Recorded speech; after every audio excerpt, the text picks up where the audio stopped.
Pakistan cricket के अंदर बहुत कुछ चल रहा है और बड़ी ढूंढ के खबरें लेके आए हो। सुनते जाएं थोड़ा थोड़ा ट्रेलर, फिर उसके बाद डिटेल में बात करेंगे। पाकिस्तान के लेजेंड क्रिकेटर वसीम अकरम ने एक बड़ा मैसेज दिया है पाकिस्तान और इंडिया के फैन को जब पाकिस्तान और इंडिया का मैच होगा। और दूसरी खबर तो ये है कि बाबर आजम प्रैक्टिस के दौरान भी बोल्ड आउट हो गए हैं लेफ्ट आर्म की बॉल पे। ये कैसे हुए, कहां हुए, ये सारी चीजें आपको बताऊंगा। तीसरी बड़ी update, PCB chairman Mohsin Naqvi media से इंटरव्यू दे रहते हैं। उनसे क्वेश्चन होता है कि जब से आप आए हैं पाकिस्तान क्रिकेट का बुरा हाल चल रहा है, इसके ऊपर क्या रिप्लाई देते हैं। करते हैं वीडियो का स्टार्ट, बात को बड़े गौर से और तवज्जो से सुनिएगा। चलते हैं वसीम अकरम के इस बड़ी मैसेज के ऊपर। वसीम अकरम का ये कहना था कि दुनिया भर के करोड़ों लोग भारत और पाकिस्तान के दरमियान मैच देखते हैं।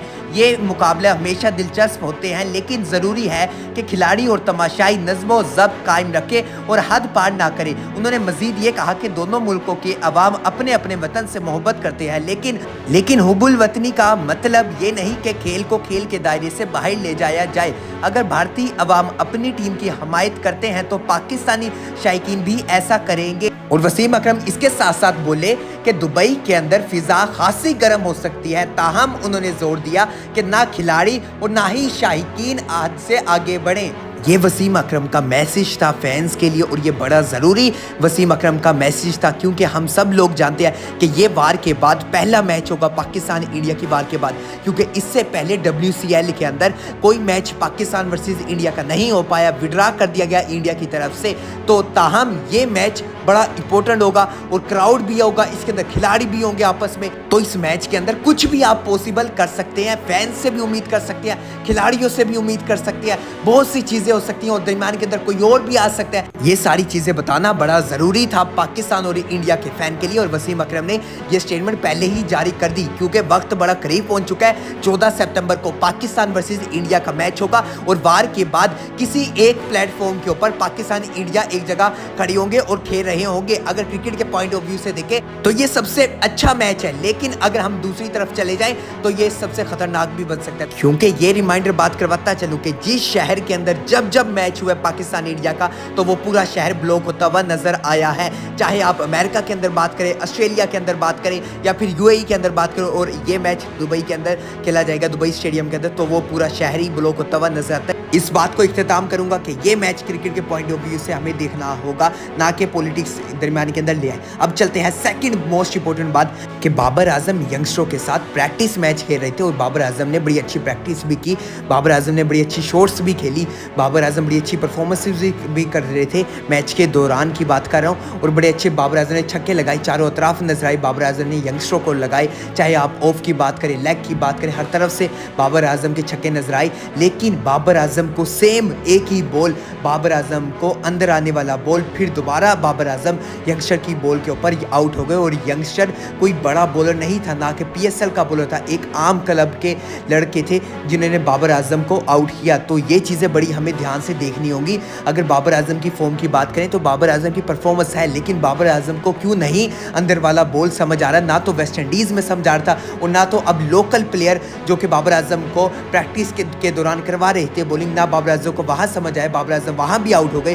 तो ये चीज़ें बाबर आजम के लिए ज़रूरी है, बाबर आजम के कैरियर के लिए ज़रूरी है कि आने वाला टाइम बाबर आजम के लिए बड़ा ज़रूरी है, क्योंकि कुछ ही टाइम रह चुका है कि वर्ल्ड कप आने वाला है। एशिया कप के अंदर तो बाबर आजम सेलेक्ट हुए या नहीं हुए, या लास्ट के अंदर पता चलेगा कि सिलेक्ट होंगे या नहीं, ये सारी चीज़ें बात की बात है। लेकिन मेन फोकस पाकिस्तानी प्लेयरों का जो एशिया कप के अंदर टीम लेके जाने का, वो सारे इरादे वर्ल्ड कप की तरफ है, क्योंकि वर्ल्ड कप के अंदर भी कोई टाइम नहीं बचा। तो ये चीज़ें बड़ी ज़रूरी हैं। बाबर आजम को भी देखनी होगी कि इस तरह एक बॉल के ऊपर बार बार उसी के ऊपर आउट होते हैं, क्योंकि बड़ा प्लेयर अपनी गलतियों से सीखता है, लेकिन बाबर आजम नहीं सीख पा रहे। बाबर आजम को जानना होगा क्यों वो उस बॉल के ऊपर आउट हो रहे हैं, अंदर वाला बॉल क्यों बाबर आजम के लिए मुश्किल हो रहा है। ये सारी चीज़ें थी जो मैंने आपको बताई। अब चलता हूँ एक और बड़ी इंपॉर्टेंट बात के ऊपर कि PCB चेयरमैन मोहसिन नकवी साहब से ये क्वेश्चन होता है कि जब वो मीडिया से इंटरव्यू दे रहे होते हैं तो PCB चेयरमैन से ये क्वेश्चन होता है कि जब से आप आए हैं पाकिस्तान क्रिकेट का कोई हाल नहीं है, पाकिस्तान की क्रिकेट डाउन का शिकार है। तो आप क्या कहना चाहेंगे इस पाकिस्तान क्रिकेट के ऊपर? तो आप अल्फाज सुनिएगा पीसीबी चेयरमैन मोहसिन नकवी साहब। इसके ऊपर मोहसिन नकवी साहब बड़ा मुस्कुरा कर बोले कि आने वाले टाइम के अंदर आपको पाकिस्तान टीम की अच्छी परफॉर्मेंस नजर आएगी, अच्छी कारकर्दगी करते हुए नजर आएगी। यहाँ मोहसिन नकवी साहब ने बात का इख्तिताम किया। लेकिन अब सवाल यह है कि पाकिस्तान की T20 के अंदर बात करें तो रेटिंग 8वें नंबर पे स्टैंड कर रही है। एक ऐसा टाइम था सरफराज अहमद के टाइम के अंदर हमारी टीम पहले नंबर के ऊपर थी। क्या हम अपनी क्रिकेट को डाउन से डाउन लेके जा रहे हैं? और अगर एशिया कप के अंदर हमारी यही टीम जो हमने सिलेक्ट की है, जबकि इस टीम के ऊपर सीनियर प्लेयरों का ये कहना है कि आपसे गुजारिश है कि बाबर आजम को, रिजवान को टीम के अंदर लेके आ जाएं। अभी भी चांस है क्योंकि 30 तारीख 29 तारीख तक आपके पास ऑप्शंस है कि बाबर आजम को, मोहम्मद रिजवान को स्क्वाड के अंदर ला सकते हैं, चेंज कर सकते हैं। तो आप इन प्लेयरों को लेके आए, बड़ा ज़रूरी है। हमें एक्सपीरियंस प्लेयर को लेके जाना होगा। लेकिन अभी तक इसके ऊपर कोई सवाल नहीं उठाया गया। वो बात की बात है कि ट्राई नेशन सीरीज़ के 1-2 मैच देखने के बाद क्या सूरत हाल अपनाई जाएगी और हमारे यंगस्टरों की क्या परफॉर्मेंस नजर आएगी। क्योंकि अब हमारी जो ट्राई नेशन सीरीज़ है वो वीक टीम के खिलाफ है, UAE के साथ है और अफगानिस्तान के साथ है। वीक टीम इस वजह से कहा है वीक टीम क्योंकि पाकिस्तान की अगर बात करें तो पाकिस्तान टॉप लेवल की टीम हमें नजर आती है। जिस तरह पाकिस्तान के पास हर चीज़ की फैसिलिटीज़ मौजूद है। लेकिन अलबत्ता बात करें अफगानिस्तान की तो अफगानिस्तान पाकिस्तान को सबसे ज़्यादा टफ टाइम दे सकती है, एशिया कप के अंदर भी और ट्राई नेशन सीरीज़ के अंदर भी। अलबत्ता पाकिस्तान एशिया कप में अफगानिस्तान के ग्रुप के अंदर तो नहीं है। लेकिन बात करें अगर सेमीफाइनल, फाइनल होता है या क्वालिफायर कुछ होता है तो फिर उसके अंदर टफ टाइम देने वाली है अफगानिस्तान टीम।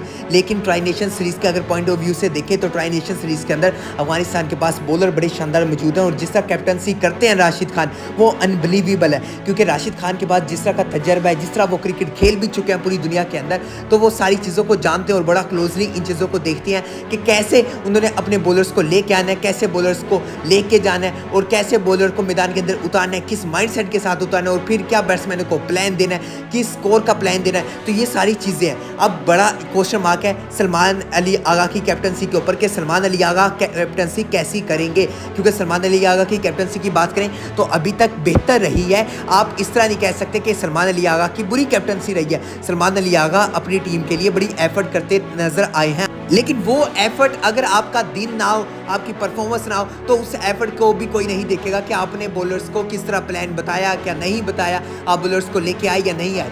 आपका सिर्फ एक ही इमेज देखा जाएगा कि आप मैच जीते या हारे, आपका उसी इमेज से बात होगी। अगर आप मैच जीते हैं तो आपकी सारी गलतियां पीछे छुप जाती हैं। तो सलमान अली आगा के लिए भी ये ज़रूरी है कि ये tri nation series Pakistan cricket के लिए और फिर बात करें सलमान अली आगा की परफॉर्मेंस के लिए और फिर उसके बाद एशिया कप के लिए ट्राई नेशन सीरीज़ भी है जो अब आने वाली है 29 तारीख से, जो कि दुबई के अंदर खेली जाएगी। ये ट्राई नेशन सीरीज़ बहुत ज़रूरी है और ट्राई नेशन सीरीज़ से हमें काफ़ी डायरेक्शन पता लग जाएगी कि पाकिस्तानी यंगस्टर प्लेयर की किस तरह की डायरेक्शन है, UAE की पिच को कैसे रिस्पेक्ट देंगे, किस तरह खेलेंगे, किस तरह यंगस्टर हमारे परफॉर्मेंस करके दिखाएंगे। क्योंकि इन्हीं पिचों के ऊपर हमने खेलना है एशिया कप 2025। तो पहले ही काफ़ी चीज़ें हमें पता लगने वाली हैं। इस वीडियो के अंदर मैंने आपको बताई वसीम अकरम की एक बड़ी स्टेटमेंट पाकिस्तान फैन को दी, जो कि बहुत ज़रूरी है, जो कि हमें समझनी पड़ेगी और हमें अपने दिमागों में भी ये बात रखनी होगी, ना कि हम सुन के चले जाएँ। ये चीज़ें बड़ी ज़रूरी हैं। और फिर उसके बाद हम बात करें मोहसिन नकवी साहब की बात की और फिर उसके बाद बाबर आजम की बात करें। तो ये सारी चीज़ें मैंने आपको इस वीडियो में बताई।